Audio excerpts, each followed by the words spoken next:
Stankie. What's up everybody, another beautiful day in Azeroth, and here's a quick guide to Mythic Plus City of Threads, going over important trash abilities and boss mechanics. Rogues, priests, and engineers with at least 25 skill in Castlegar engineering can interact with images of Queen Ansurek, buffing the party with 15% damage and healing for 30 seconds. Notable trash before the first boss, the Sureki Venom Blade smacks tanks with a poison dot, Venom Strike, which you want to dispel as often as possible. Make sure to interrupt Silk Binder's Silk Binding. If the channel is finished, the target gets stunned for 4 seconds. If you have any kicks to spare, use them on web bolts. They hurt. And the Royal Swarm Guard's Big Booty Beetle targets a random player's location with Earth Shatter. Big Old Cone also inflicts players with Ravenous Swarm, which is a nasty dot that lasts for 6 seconds. Healers, beware. Now the Herald of Ansurek, make sure to always interrupt their Twist Thoughts. 30-sec dot that also makes you spawn void puddles underneath you. Puddles are bad. The Herald also casts Shadow of Doubt on a random player. Magic dot that deals a ton of damage over 8 seconds. When it's dispelled or expires, the orbs around them shoot out and deals a ton of damage and stuns players hit. If you're targeted, move away from players a bit, and healers, dispel. First boss, we have Orator Xix. If you move more than 10 yards away from the boss, he will instantly yank you back in, indicated by his circle. Tanks, beware of boss movements, you don't yank peeps around.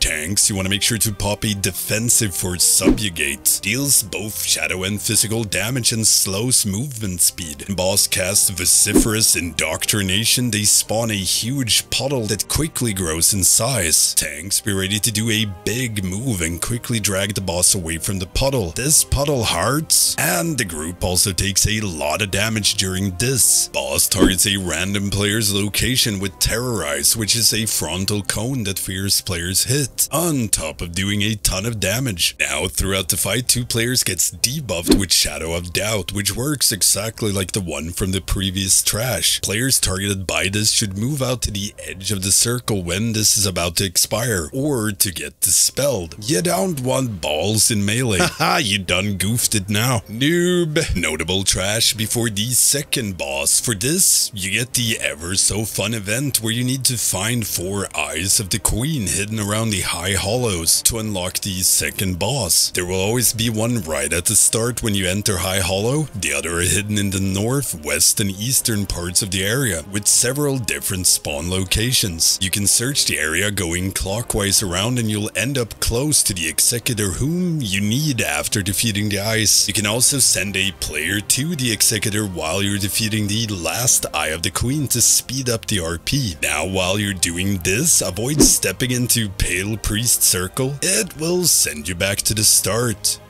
for the Walk of Shame. The Eye of the Queens themselves will void rush several players, applying a dot, pop defensives or consumables, or blame a healer. They will also teleport behind a player and cast Null Slam, which is a huge frontal. Frontal bad?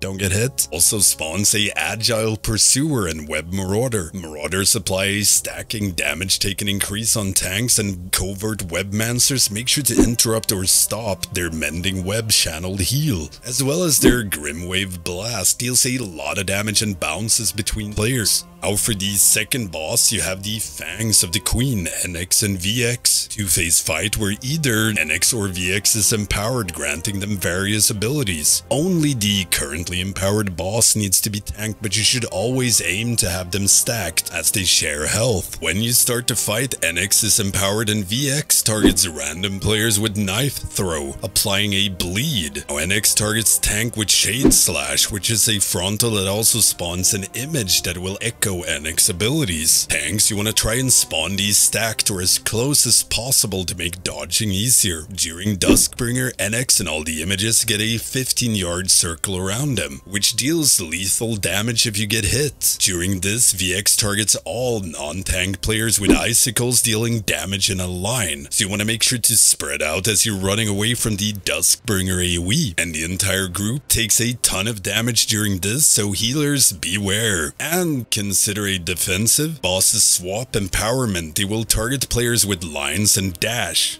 don't get hit. When VX is empowered instead, NX cast Knife Throw, EX will now get a nasty tank buster. Rhyme Dagger deals a ton of damage to both tank and party, also applies freezing blood, which can only be cleared by standing near other players, so everyone needs to stack on tank when Rhyme Dagger goes out. Notable trash before the third boss. Tanks, beware of Sureki conscripts, stacks up a physical damage taken increase, and you want to make sure to keep the web marauders interrupted. The Royal Venom Shell casts Venomous Spray, applying a poison dot to everyone. Dispel as many as possible, also has a frontal cone targeting random players' location. Now when you come into the Transformatory, there will be webbed cocoons all along the walls. Touch one and an ad spawns, so I recommend pulling trash back to avoid spawning more ads. So you always want to pull trash back to avoid spawning more ads. The Skittering Assistant will charge faraway players. Stack in melee to avoid having them charge all over the place. And the Unstable Test Subjects, avoid their swirls from Dark Barrage and healers. Beware of Fierce Stomping. And you want to make sure to interrupt or stop all these Sureki Unnatural Void Wave cast. 50 yard AoE knockback, super annoying, and a high chance of knocking you into cocoons. Now for the third boss. Tank the boss in a corner of the room. Whenever it casts Vicious Darkness, players get knocked back and black blood orbs spawn from all the canisters around the room. If they reach the boss, they heal for 7%, so players needs to intercept the balls. Doing so puts a healing absorb on the player and spawns a puddle on the ground. Don't swim in the puddle! And you want to keep stacking puddles and keep the boss in a corner until it casts Blood Surge, spawning a massive puddle underneath it. Then you want to move to a new corner when this happens. Tanks, beware of Oozing Smash. Deals a large amount of magic damage and reduces healing received by 30% for 10 seconds. Can be especially nasty if you've soaked some orbs. Healers, beware of the 100 energy ability Dark Pulse. Flex some heals and consider popping some defensives. Notable trash before the last boss. Elder Shadeweaver, Interrupter Web Bolt, will also root everyone with Umbral Weave. Kill the webs to break the root or use things like Freedom. Always want to stay grouped near the Shadeweaver so you can just AoE down the roots. And the Hulking War Shell casts Ravenous Swarm, which is just heal forehead, and do run away from the Tremor Slam AoE. That also spawns Hungry